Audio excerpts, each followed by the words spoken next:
யோகக்ஷேமம் வகாம்யகம். இது எல்லாருக்குமே அநேகமா தெரிஞ்ச ஸ்லோகம். அது கடைசி முழுக்க தெரியாட்டாலும் கடைசி வரி தெரியும். யோகக்ஷேமம் வகாம். ஏன்னா இதுதான் எல்ஐசியில் போட்டிருக்க. எல்ஐசியோட தாரக மந்திரமே யோகக்ஷேமம் வகாம். அது கீதையிலேருந்து எடுத்து போட்டிருக்க.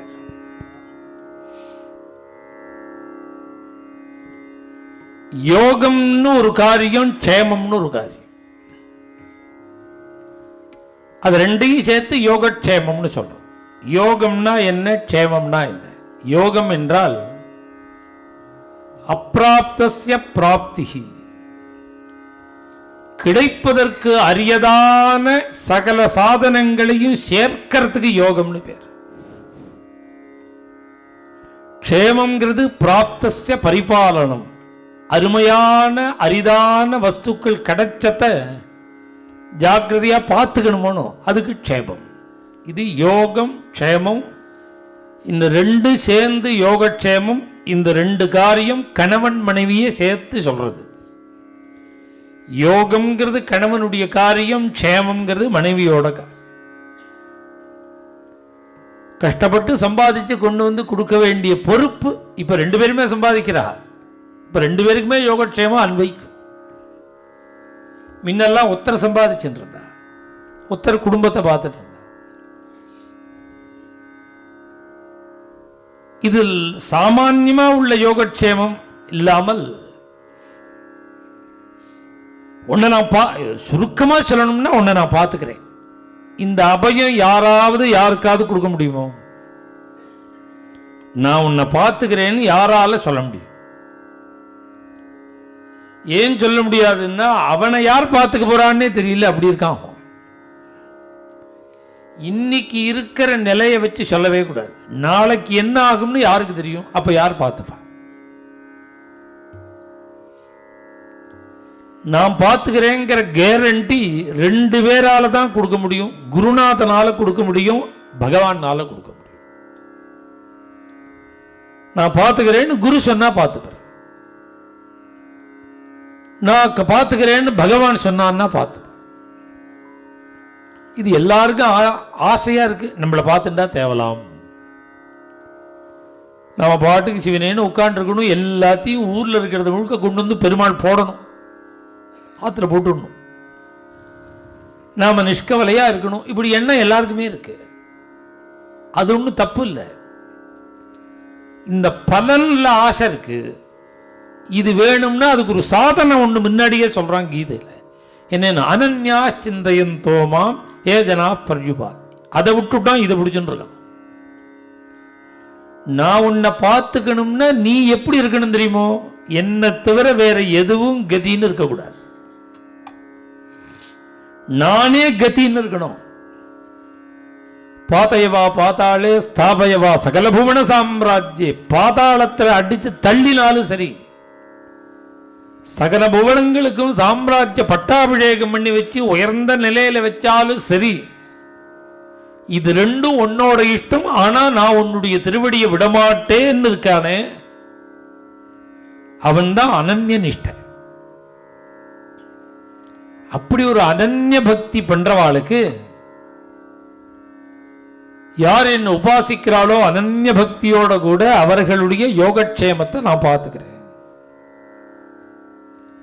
இப்ப பக்த விஜயத்தில் வரக்கூடிய அத்தனை கதைகளும் பக்தாளுடைய சரித்திரமும் எதை காண்பிக்கிறதுன்னா, பாண்டுரங்கன் அவர்களுடைய யோகக்ஷேமத்தை நிர்வகிச்சத்தை காமிக்கிறது. இப்ப நாமதேவருக்கு இப்ப கல்யாணம் பண்ணி வைக்க போறான் பகவான். நாமதேவருக்கு ஒரு தடவை வந்து கல்யாணம் பண்ணி வச்சதோட இல்ல, கடைசி பர்யந்தம் வேணுங்கிறதெல்லாம் பார்த்து பண்ண போற. நாமதேவர் குடும்பம் ஒரு ஏழ்மையில கஷ்டப்படுற குடும்பம்னு 2 நாள் முன்னாடியே சொன்னேன். ஒரு பெரிய ராஜாயின்னு ஒரு பெரிய கோடீஸ்வரனோட பொண்ணு, அவனை செலக்ட் பண்றான் பகவான். அந்த பொண்ணை செலக்ட் பண்றான். அவர்களுக்கு நிகராக இந்த குடும்பத்துக்கு பணத்தை கொடுக்கிறான், ஐஸ்வர்யத்தை கொடுக்கிறான். ஸ்டேட்டஸ் தானே முக்கியம். பொண்ணை கொடுக்கும்போது யோஜனை பண்ணுவானு ஸ்டேட்டஸுக்கு. அந்த ஸ்டேட்டஸை ஏற்படுத்தினான். ஒரு வயசான கிழவன் ரூபத்திலிருந்து தானே கல்யாணம் பண்ணி வச்சான் பகவான். பாண்டுரங்கன் தான் பாண்டுரங்கனா வராமல் வேற ஒரு ரூபத்தில் வர. நாமதேவருடைய நேச்சர் சுபாவம் என்னன்னா, அவர் சம்பாதிக்கவே மாட்டார். அவர் நேற்று எதிலுமே சொன்னேன்னு 100 கோடி அபங்கம் பாடணும்னு ஒரு விரதத்தில் இருக்கார். அவர் வெளியில உத்தியோகத்துக்கு எல்லாம் போனா சம்பாதிக்க ஆரம்பிச்சுட்டா எப்படி அபங்கம் பாடுறது? சதா கோவிலே கத்தின்னு இருக்க, கோவிலே கத்தின்னு இருக்க. எத்தனைதான் ஐஸ்வர்யம் இருக்கட்டும், அது ஒன்வேயா இருந்ததுன்னா எவ்வளவு நாளைக்கு தாங்கும்? இன்னும் வந்துட்டே இருக்க வேண்டாமோ? வரணும், செலவழிக்கணும். இருக்கிறத செலவழிச்சுட்டே இருக்காரு. எல்லா பணமும் போயிடுச்சு. இப்ப 4 குழந்தைகள் பிறந்துடுது. அவர்களுக்கு பால் வாங்குகிறதுக்கு கூட காசு இல்லை. நாமதேவரோ கோவில் இருக்கார்.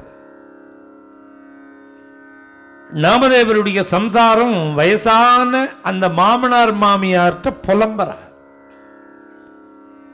இப்படி கையால் ஆகாதவனுக்கு என்ன எங்க அப்பா கொடுத்துட்டாரு, 10 ரூபா கூட சம்பாதிக்க தெரியலையே,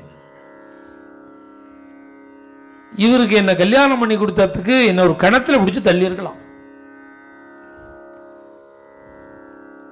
என் வாழ்க்கையே வீணா போயிடுதுன்னு அந்த அம்மா 4 குழந்தை பிறந்தப்புறம் வெய்யறாவ.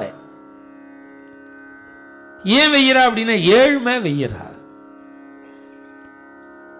நாமதேவருடைய அப்பா அம்மா 2 பேரும் மாட்டு பொண்ணு இப்படி சொல்லும் நியாயமான விஷயமா இருக்கணும். இப்ப நாம ஒரு பட்சம் தான் பார்க்கிறோம். நாமதேவர் கதையோ துகாராம் கதையோ அவளெல்லாம் அவர்களை உண்டி பார்க்கறதுனால நமக்கு இவளுடைய கஷ்டம் புரிய மாட்டேங்கிறது. அந்த நாமதேவரோ துகாராமோ உயர்ந்த நிலையில் இருக்கிற பக்தர்கள், அவருடைய சம்சாரம் சாமானிய நிலையில உள்ள பெண்மணி. எந்த குடும்பத்தில் இது மாதிரி இருந்தா யாரா இருந்தாலும் சகிச்சுக்க முடியுமோ? எல்லா கவலையும் இவ தான் படணும்னா அந்த பொண்ணு என்ன பண்ணுவா? திட்டதான் திட்டுவா. நாமதேவரை போய் திட்டுட்டாரே, துகாராம போய் திட்டுட்டாரேன்னா பகவானே வந்தாலும் திட்டுவா. அவளுடைய கஷ்டம் அவளுக்கு. நீ கொடுக்க வேண்டியதெல்லாம் கரெக்டா கொடுத்துட்டே இருந்தேன்னா உன்னை ஏன் திட்ட போறாவ? இவரோ வந்தத்தை முழுக்க செலவழிக்கிறார். குடும்பமோ கட்டப்படுறது, குழந்தைகள் அழறது, பால் வாங்க பணம் இல்லை. அவ அழாம என்ன பண்ணுவா? திட்டாம என்ன பண்ணுவா? இப்படி கையால் ஆகாதவனுக்கு எங்க அப்பா கல்யாணம் பண்ணி கொடுத்துட்டாருன்னு இவ சொல்லிகிட்டே இருக்கா. வாசல்ல வந்து யாரோ கதவை தட்டுறா.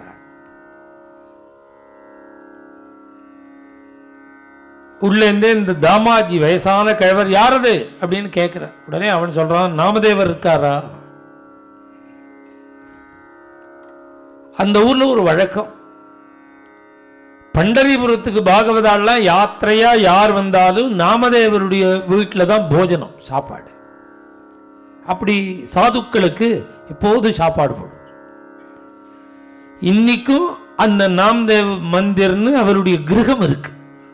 பாண்டுரங்கனுடைய சந்நிதி வீதியில நேரா கடைசியில வந்தோம்னா சந்திரபாகா கரையில நாமதேவ மந்திர்னு நாமதேவருடைய கிரகம் 600 வருஷமா அந்த பரம்பரைக்காரா இன்னைக்கு இருக்கா. வாழடி வாழையா அவ குடும்பத்துக்காரா இன்னைக்கு அந்த கிரகத்துல இருந்துண்டு அங்க ஒரு பாண்டுரங்கன் இருக்கான். கேசவராயன்னு பேர் அவருக்கு. அந்த கேசவராயனை பூஜை பண்ணிட்டு இன்னைக்கும் அவருடைய பரம்பரை நாம்தாஸ் மகாராஜ்னு ஒருத்தர் இருக்கார். இப்ப நாமதேவருடைய வம்சத்தில் வந்தவர் இன்னைக்கும் பண்டரிபுரத்தில் தங்கியிருக்கு. அந்த கிரகம் கதவை தட்டுறார். யாரதுன்னு, நாமதேவர் இருக்காரா? அவருக்கு கோபம், சாப்பாட்டுக்கு தான் வந்திருக்கார். நாமதேவர் இல்லை வாமதேவர் இல்லைன்னு இதையோ திட்டினார். அவன் விடாம நாமதேவரை தட்டின்ட்டே இருக்கான். நாமதேவர் இருக்காரா? நான் புடுங்கல் தாங்கலையேன்னு கதவை திறந்தா இழுத்தா மாதிரி உட்கார்ந்துருக்கான். கதவை திறந்த உடனே உட்கார்ந்துருக்கான். வட்ட சாட்டமா இருக்கான். என்ன விஷயம்னா நாமதேவர் இருக்காரான்னு கேட்டேன். அதான் இல்லைன்னு சொன்னீனோ. நாமதேவர் இல்லை. என்ன விஷயம்னா இல்லை, அவரை நான் பார்க்க வந்திருக்கேன். அதான் நாமதேவரில் முதல்ல இடத்த காலி பண்ண. ரொம்ப பசியாக இருக்குது, ஒரு வேளை சாப்பாடு போடுங்கோலேன்னா. நாங்களே திண்டாடுறோம், இதில் அதிதி சத்காரம் வேறையாதுல. அதான் இல்லைன்னா ஒரு டம்ளர் தீர்த்தமாவது தாங்கும். தரமாட்டேன்னுட்டார். கழுத்தை பிடிச்சி வெளியில் தள்ளாத குறை திட்டி அனுப்பிச்சுட்டார். அவன் வெளியில் வரும்போது சொல்கிறான், இப்பேற்பட்ட மகாத்மா நாமதேவர். அவர் இப்பேற்பட்ட மட்டமான குடும்பத்திலேயா பிறந்தார்? இந்த குடும்பத்துக்கு அந்த கேசவ சவுக்கார் 10,000 பொண்ணு கொடுக்க சொல்லியிருக்கார். 10,000 பொண்ணுன்னு இந்த கிழவரை ஓடி போய் தடுத்து நிறுத்தி நாமதேவருக்கு வேண்டி வர்றது. ஒரு 10,000 பொண்ணு கொடுத்துட்டு வர சொன்னார். அதுக்கு தான் வந்தேன். வாசல்ல வந்து பார்த்தா ஒரு பெரிய வண்டி நிறைய தங்க நாணயம் மூட்டை. 10,000 பொன். எல்லா மூட்டையும் இறக்கி வச்சான்.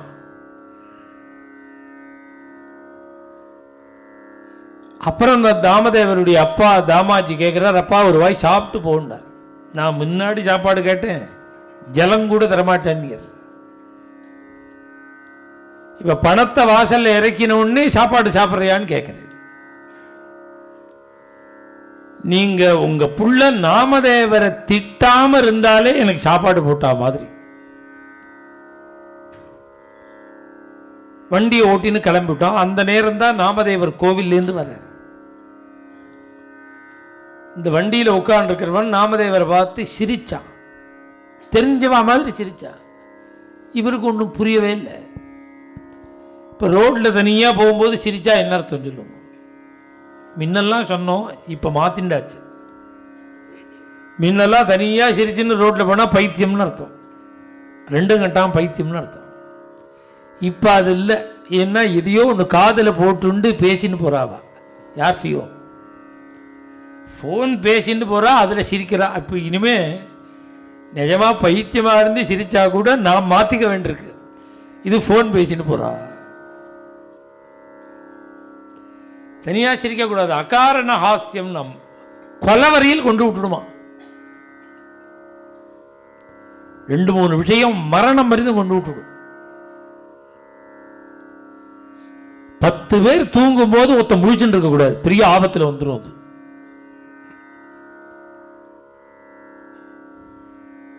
அகாரண ஹாஸ்யம். 10 பேரா இருக்கும்போது முன்பின் தெரியாதவா இருக்கிற நேரத்தில் அகாரணமா சிரிச்சுட்டா கொலை வரைந்து போயிடும். அது எங்க என்னத்தினால சிரிச்சேன்னு உனக்கு தான் தெரியும். வந்தவா என்ன நினைப்பாளோ, தேவையில்லாமல் சிரிக்கவே கூடாது.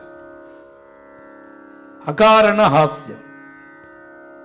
ஸ்திரீகள்கிட்ட விவாதம் பண்ணவே கூடாது. ஸ்திரீகள்கிட்ட தேவையில்லாம ரொம்ப கையை கால ஆட்டிண்டு சண்டைக்கு போகிற மாதிரி, அடிக்க வர மாதிரி விவாதம் பண்ணக்கூடாது. ஏன்னா கேட்குறவன் என்ன பண்ணுவான் தெரியுமா, பார்க்குறவன் முன்னாடி நடந்ததை ஒன்றுமே பார்க்க மாட்டான். ஒரு பொம்மை நாட்டிட்டு போய் இப்படி பேசுறியாடான்னு எல்லாருமே சேர்ந்து அடிச்சு விடுவான். ஆனால் அவன் இந்த சம்பாஷணம் ஆரம்பத்திலேருந்து கேட்டான்னா, அவன் ஆரம்பத்திலேருந்து கேட்டாதான் தெரியும் அந்த அம்மா என்னென்ன பேசினான்னு. ஆனால் லோகம் என்ன பண்ணும், ஸ்திரீகளுக்கு தான் சப்போர்ட் பண்ணும். அதனால ஸ்திரீகள்கிட்ட தேவையில்லாமல் கையை கால ஆட்டிண்டு சண்டை போடுற மாதிரி பேசவே பேசாது. ஒரு கால் அவள் ஏதாவது தப்பு சொன்னாலும் ஆமான்னு சொல்லிட்டு போயிடு. விவகாரமே வச்சுக்கூடாது. ஸ்திரீஷு விவாதம். அசஜ்ஜன சேவா. துஷ்டன்ட்ட போய் எத்தனை கோடி கோடியா சம்பளம் கொடுக்குறான்னு சொல்லிவிட்டு அவன்கிட்ட வேலைக்கு போயிடக்கூடாது. வேலைக்கு போனால் என்ன ஆகும்னா, எதிரியான்னு பெரிய ப்ராப்ளத்தில் ஒன்றை மாட்டி விட்டுவிட்டு அவன் சௌக்கியமாக இருப்பான். அது நான் முழுக்க விஸ்தாரமாக உங்களுக்கு சொல்ல வேண்டாம், நீங்கள் தலைநகரத்தில் இருக்க, உங்களுக்கே நிறையா தெரிஞ்சிருக்கும் இது மாதிரி விஷயங்கள்லாம். ஏன்னா இது மாதிரி பணம் கொடுக்குறானேன்னு மாட்டின்டா இவன் பேரில் எல்லாத்தையும் மினாமியாக வச்சு இவனை தீர்த்து கட்டி விடுவான், அவன் சௌக்கியமாக இருப்பான். அசஜ்ஜன சேவா. அசத்துக்கள்கிட்ட சேவை. அவன் கோடி ரூபாய் கொடுத்தாலும் அவன்கிட்ட போகக்கூடாது. சாதுக்களா நேர்மையா வந்தது போரும். இந்த 4 காரியமும் மரணம் பரிந்த கொண்டு விடும்னா சாஸ்திரத்தில். அதனால அகாரணமாக சிரிக்கக்கூடாது. இப்போ ரோட்டில் நிறையா பேர் சிரிச்சுன்னு ஃபோன் பேசின்னு போயிட்டு இருக்காங்க.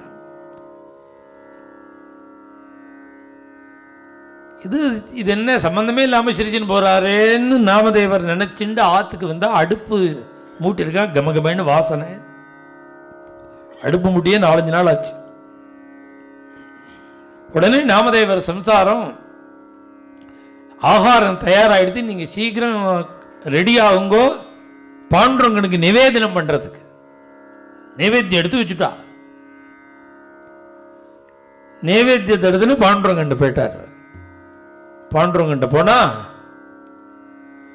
முன்னதான் அழுதார். நேற்று கதையில் சொன்ன பாருங்க, முட்டின்னு அழுவர், வந்து சாப்பிடு. இப்பெல்லாம் அப்படி கிடையாது, சகஜமாயிட்டார். உள்ளே போன உடனேவே இந்த நைவேத்திய தாம்பாளத்தை எடுத்து இப்படியே நெட்டி வந்து சாப்பிடும் பெறுவர், அவரு சாப்பிடுவார். அப்படி பழகி போயிட்டார். சாப்பிட்டுட்டே இருக்கும்போது பகவான் கேட்குறான், என்ன உனக்கே சாப்பாட்டுக்கு சிரமம், இன்னைக்கு எனக்கு வேற சுட சுட கமகமேன்னு கொண்டு வந்திருக்கியே. அப்பதான் சொல்றார் நாமதேவர், எனக்கே புரியல.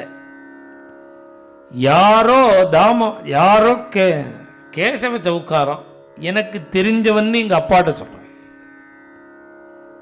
1,00,000 பொண்ணு கொடுத்துருக்கான். 1,00,000 பொன் மூட்டை மூட்டையா கொண்டு வந்து இறக்கியிருக்கான் வீட்டில். எனக்கு தெரிஞ்சவன் வேற சொல்றா, எனக்கு அப்படி யாரையும் தெரியாது. உனக்கு தெரியுமே, நீ சொல்லு, யார் எனக்கு பணம் கொடுத்தா நீ சொல்லு. உடனே பகவான் சொல்றான், அப்பா எவன்டா அனாமத்தா 1,00,000 பொண்ணு கொடுப்பான்? சம்பந்தம் இல்லாம 1,00,000 பொண்ணு யார் கொடுப்பா? நான் தான் கொடுத்தேன். நான் தான் 1,00,000 பொண்ணு கொடுத்தேன். கொடுத்துட்டு வண்டியில் வரும்போது உன்னை பார்த்து சிரிச்சேன், நீ கண்டுக்காம போயிட்டியே. நான் தான் உன்னை பார்த்து சிரிச்சேன். 1,00,000 பொண்ணு உன்னை திட்டுற குடும்பத்துக்கு நீ ஏன் கொடுத்தேன்னு கேட்டார். நாம் என்ன சந்தோஷப்படுவோம்? என்னை தவிர எல்லாரும் உன்னை திட்டுறா, அந்த திட்டுற குடும்பத்துக்கு நீ ஏன் கொடுத்த? அப்பதான் பகவான் சொல்றான், நான் ரொம்ப லேட்டா கொடுக்குறேன். நான் காலத்தில் கொடுத்துருந்தேன்னா உனக்கும் திட்டு விழாது, எனக்கும் திட்டு விழாது. நாமதேவா 10 ரூபா கூட சம்பாதிக்க வழி இல்லைன்னு ஒன்றை திட்டும் பொழுது உனக்கு ரோஷம் வர்றதோ இல்லையோ, எனக்கு ரோஷம் வருதுடாங்கிறார் பகவான். அப்படி நினைப்பனா பக்த பட்சபாதி. அப்படி ஒரு பக்தி பண்ணிவிட்டா பகவான் அந்த ஸ்பெஷல் கேஸா எடுத்துட்டுறான்.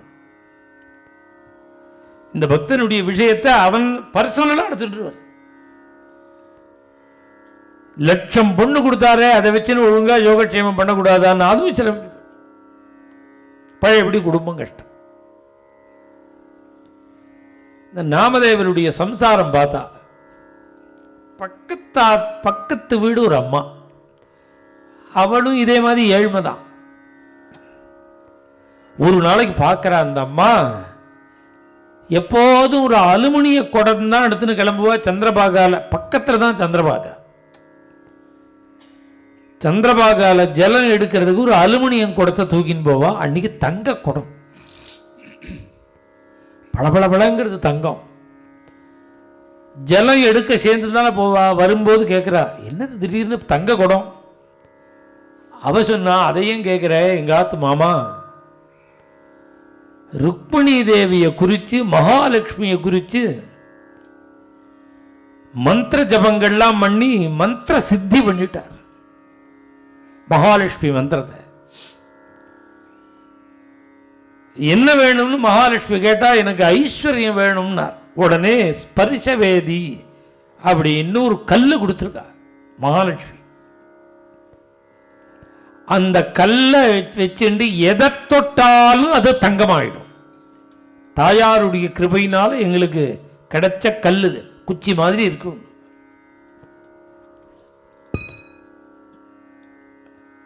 அந்த அம்மா என்ன பண்ணா, அந்த கல் ஆற்றுக்கு வந்த உடனே நாளைக்கு ஃப்யூச்சர் எப்படி இருக்குமோ தெரியாதுன்னு ஆற்றுல இருக்கிற அத்தனை அண்டா குண்டா பாத்திரம் ஸ்பூன் உள்பட தொட்டு வச்சுட்டா. எல்லாம் தங்கமாகட்டும், பின்னாடி பார்த்துப்போம். முத்தம் இருக்கு, வீட்டு முத்தம். முத்தத்துக்கு மேலே கம்பி, இரும்பு கம்பி. கிராமங்களில் பழக்கம் உள்ளவாளுக்கு தெரியும்.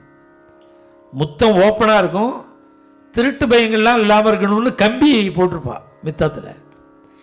இந்த அம்மா அந்த கல்லை வச்சுன்னு முத்தத்தை கம்பி உள்பட தொட்டுட்டான். எல்லாம் தங்கம்.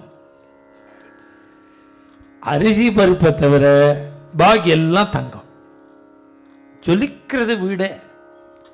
பார்த்தா நாமதேவர் சம்சாரம் இவருக்கு வாக்கப்பட்டு விட்டல் விட்டல் விட்டல் விட்டல் பஜனை பண்ணிட்டு இருக்க. பொழுது விடிஞ்சா தாரித்யம் கூத்தாடுறது. பக்கத்தாத்து மாமா எவ்வளவு சமத்தா இருக்கார். அவர் பாண்டரங்கனை பிடிக்கல, தாயாரை பிடிச்சுட்டார். பிடிச்சா ஸ்பரிச வேதியை வாங்கிட்டு வந்து வீடு ஜொலிக்கிறது. உடனே நாமதேவர சம்சாரம் கேட்டா, அம்மா ஒரே ஒரு நாள் எனக்கு இரவல் கொடு, என் குடும்பம் கஷ்டப்படுறது, நான் எங்காத்துல இருக்கிற பாத்திரங்கள்லாம் செத்த தொட்டு விட்டு கொடுத்துட்றேன், கொஞ்ச நாளைக்கு கவலை இல்லாமல் விற்று விற்று ஓட்டுவோம், உன்னோட கிருபையினால எங்கள் யோகக்ஷேமம் நடக்கட்டும் கொடுன்னா. அவள் உடனே தந்துருவளா? அது 2-3 நாள் இவ கெஞ்சி கெஞ்சி ஒரு வழியாக மனசு மாறி கொல்ல பக்கத்தால் கொடுத்துட்டான். யாரும் எங்காத்து மாமாவுக்கு தெரியக்கூடாது, யாருக்கும் தெரியக்கூடாது, தொட்டு விட்டு உடனே கொண்டு வந்து கொடுத்துடும். இந்த அம்மா நாமதேவர சம்சாரம் அவளை மாதிரியே ஸ்பூன் அண்டாலேருந்து ஆரம்பித்து ஸ்பூன் வரையில் தொட்டுட்டான். எப்போது ஒரு 9 மணிக்கு இவர் பஜனை பண்ணுறதுக்கு கிளம்பு வருவர். ஒரு டம்ளர் மோர் கொடுப்பா, அலுமினியம் டம்ளர். இந்த குணாபாய் கொண்டு வந்து நீட்டுற அந்த டம்ளரை அலுமினியம்ல தங்கம். அவர் என்ன பண்ணார், இன்னடி ஜொலிக்கிறது பளபளபளன்னு தங்க டம்ளரா இருக்கே ஏது? உடனே அவ சொன்னா, நீங்களும் இத்தனை வருஷமா விட்டல் விட்டல்ங்கிறீங்களே, என்னத்தை கிழிச்சே? பக்கத்தாது மாமா பாருங்க, தாயாரை குறித்து ஜபம் பண்ணி ஸ்பரிசவேதியை வாங்கிட்டு வந்திருக்காரு. அதை தொட்டா எதை தொட்டாலும் தங்கமாயிடும். பக்கத்தாத்து மாமிகிட்டேருந்து இரவல் வாங்கி எல்லாத்தையும் தொட்டேன்.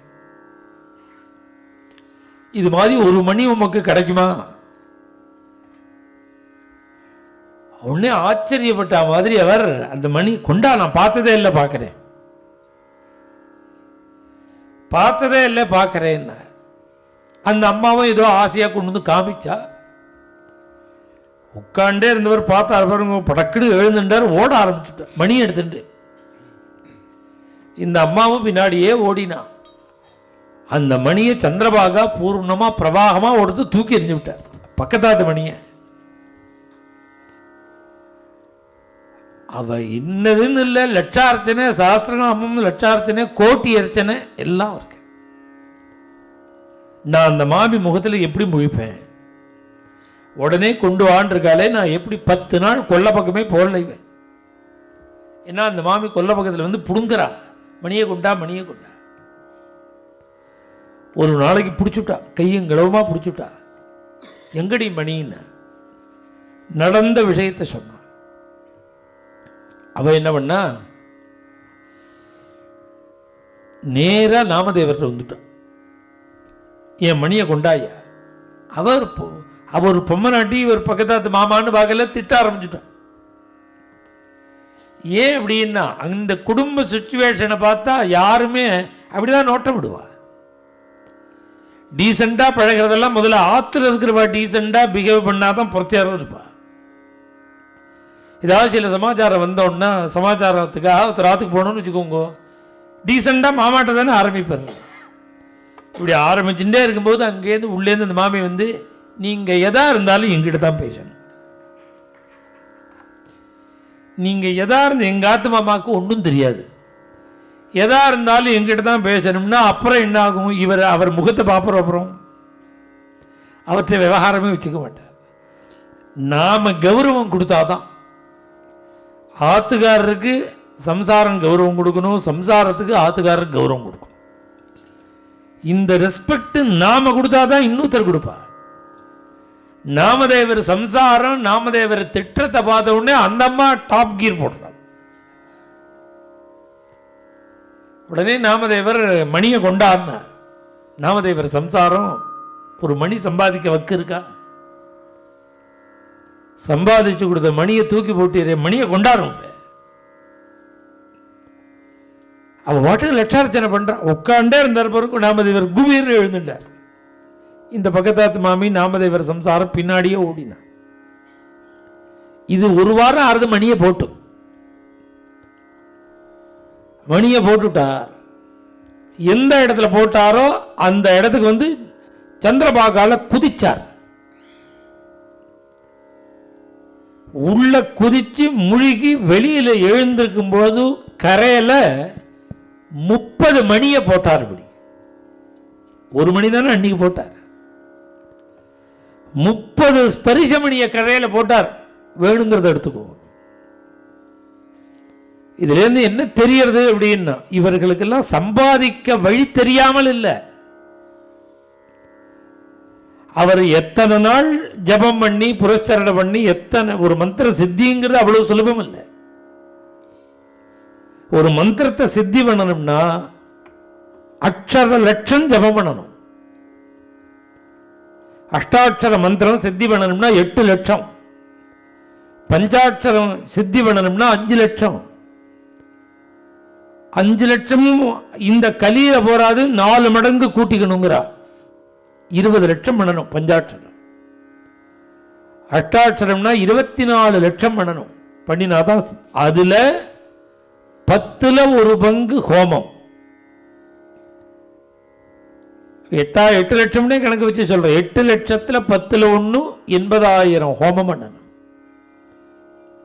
அப்புறம் 8,000 தர்ப்பணம் பண்ணணும். அந்த மந்திரத்தை வச்சு தர்ப்பணம் பண்ணணும். அதுல 10ல் 1 பங்கு பிராமண போஜனம் பண்ணி வைக்கணும். இந்த கிரமத்தில் பண்ணினாதான் அந்த மந்திர சித்தி. இது மாதிரி ஒரு மந்திரத்தை சித்தி பண்ணணும்னா அது எத்தனை அட்சரமோ அத்தனை லட்சம் ஜபம் பண்ணியானோ. அதுக்குள்ள இந்த புரஸ்கரண கிரமத்தில் எல்லாம் பண்ணணும். இத்தனையும் பண்ணி தான் அந்த மணியை சம்பாதிச்சார் அந்த மாமா. நாமதேவர் முழுகி எழுந்துண்டார். 30 மணியை போட்டார். இப்ப இவர்களுக்கெல்லாம் முடியாததுங்கிறது கிடையாது. பின்ன ஏன் இது மாதிரி மணியை அவர் சம்பாதிக்கலன்னு அவசியம் இல்லை. ஏன் அவசியம் இல்லைன்னா யோகக்ஷேமம் வகாமியம். நமக்கு என்ன வேணுமோ பண்றதுக்கு ஒருத்தர் தயாரா இருக்கார். யோகக்ஷேமம் வகாமியகம்ங்கும் பொழுது முக்கியமா ஒரு விஷயத்தை நீங்க பக்தாளுகெல்லாம் தெரிவிக்கணும். இந்த கொரோனா வந்தது, கோவிட் டைம் இருக்கு பாருங்க, கிட்டத்தட்ட 2 வருஷம். அந்த 2 வருஷ காலம் நம்ம தமிழ்நாட்டிலாம் இங்க எப்படி இருந்ததோ தமிழ்நாட்டில் ரொம்ப மோசம். எங்க திரும்பினாலும் அந்த கெட்ட செய்தி தான். நம்ம ஆசிரமத்தில் பர்மனண்டா இருக்கிறவா 200 பேர் இருக்கா. ஒர்க் பண்றவாளெல்லாம் சேர்த்து மொத்தம் 200 பேர் இருப்போம். இந்த 200 பேருக்குல ஒருத்தருக்கு கூட ஆபத்து வராம பகவான் காப்பாத்தினார். ஒருத்தருக்கு கூட ஆபத்து. இந்த கோவிட் டயத்தில் எதுவும் நிற்கல. நித்திய பூஜை. எல்லா கோவில்கள்லையும் பூஜை நிறுத்தின்னு விட்டாங்க கவர்மெண்ட்ல. தமிழ்நாட்டில் நம்ம பாண்டவங்களுக்கு எந்த உற்சவமும் நிற்கல. கோகுலாஷ்டமி உற்சவம் ஆயிரக்கணக்கான பக்தாள் வந்தா எப்படி பண்ணுவோமோ அப்படிதான் பண்ணோம். கதவை சாத்திட்டோம். இந்த கோகுலாஷ்டமி உற்சவம் இந்த 10 நாள்ல புஷ்பம் மாத்திரம் 3 லட்சம் ரூபாய்க்கு வாங்குவோம். அந்த மாலைகள், அலங்கார மாலை. ஜனங்கள் தான் சேவார்த்திகள் யாரும் வரலையே, வாசகதவை சாத்திருக்கேன்னு நிறுத்தல, அதே 3 லட்சம் ரூபாய்க்கு வாங்க. எதையும் குறைக்கல அந்த உற்சவம். ஆனா நாங்க 100 பேர் தான் பார்ப்போம். வெளியிலேருந்து யாரும் வர மாட்டேன். இந்த நம்ம ஆசிரமத்தோட தன்மை என்னன்னா, இன்றைய தினம் 1200 பசுமாடு இருக்கு. ஒர்க் பண்றவாளே 100 பேர் இருக்க. கோசாலையில் ஒர்க் பண்றவா, கோவில்ல சந்நிதியில் ஒர்க் பண்றவா, கிளீனிங் அந்த டிவிஷன் இருக்கு. அங்கே ஆசிரமத்திலேயே தங்கி இருக்கிறதுக்கு, அங்கேயே தங்குற மாதிரி வீடெல்லாம் கட்டியிருக்கோம். நிறையா பக்தாளெலாம் தங்கியிருக்கா பாண்டுரங்கனுக்கு. அதுக்காக ஒரு வீதி மாதிரி புறப்பாடு பண்ணால் வீதி வேணுமோன்னு, பெருமாள் வாசலுக்கு வந்தால் ஒரு வீதி இருந்தால் தானே வர முடியும். அதுக்காகவே நாங்களே ஒரு வீதியெல்லாம் ஏற்பாடு பண்ணி நிறையா பக்தாளெலாம் அதில் பர்மனெண்ட்டாக தங்கியிருக்கா. இத்தனை பேர் இருக்கும். இவ்வளவு பேருக்கு 1000 பசுக்கள் சாப்பிடணும். அன்னைக்கு 150 பேர் தான் ஒர்க் பண்ணா, 150 பேர் சாப்பிடணும். இத்தனைக்கு இன்கம் எங்க தெரியுமோ, நான் இப்படி வெளியில கிளம்பினாதான் இன்கம். அங்க அத்தனையும் நடக்கணும்னா நான் பஜனைக்கு வெளியில வரணும். இங்க நாம சங்கீர்த்தனை பண்ணி பக்தாள்லாம் கொடுக்கறதுக்கு பதிலா இதுதான் அங்க நடக்கும். அந்த கோவிட் டயத்தில் 2 வருஷ காலம் எங்கேயும் போகல, ஆசிரம வாசலே தாண்டல. உற்சவம் உள்பட நடந்தது. 1000 பசுவும் பட்டினி கிடக்கல, மனுஷால் பட்டினி கிடக்கல. உற்சவம் நடந்தது, சுவாமி கைங்கரியம் நடந்தது. இது யோகக்ஷேமம் மகாத்மியகம். இந்த கடிகாரத்தில் அந்த முள் இருக்கு பாருங்க, சின்ன முள். சின்ன முள் ஒரு தடவை சுத்தினா 12 மணி நேரம் தானே. சின்ன முள் ஒரு தடவை சுத்தி வந்தா 12 மணி நேரம். அந்த ஒரு நாளைக்கு 2 தடவை சுத்துமா சின்ன முள்? ஒரு தடவை சுத்தினதுன்னா 1 லட்சம் ரூபாய் வேணும் எனக்கு. 2வது தடவை சுத்தினதுன்னா 200 லட்சம் வேணும். மாசத்துக்கு 60 லட்சம் ரூபாய் செலவு இன்னைக்கு. அப்ப அந்த 2 வருஷத்துக்கு என்ன செலவழிஞ்சிருக்கும்? இந்த 2 வருஷத்துக்கு என்ன செலவழிஞ்சிருக்கும்? அந்த பணம் யார் கொடுத்தா? யோகக்ஷேமம் மகாத்மியம். யார் மனசுலயோ பகவான் தோண பண்றார், ஏதோ நடந்துட்டு இருக்கு. மங்களம் ருக்மிணி ரமணாய ஸ்ரீமதே மங்களம் ரமணீய மூர்த்தயே தே மங்களம் ஸ்ரீவத்சபூஷாய சாலினே மங்களம் நந்தகோபாத்மஜாய ஜெயமங்களம் நித்ய சுபமங்களம். बोला पुंडली गवरदा हरि विठ्ठले जय सद्गुरु महाराज की जय. समस्त संत मंडली जय. आंजनेय मूर्ति की जय.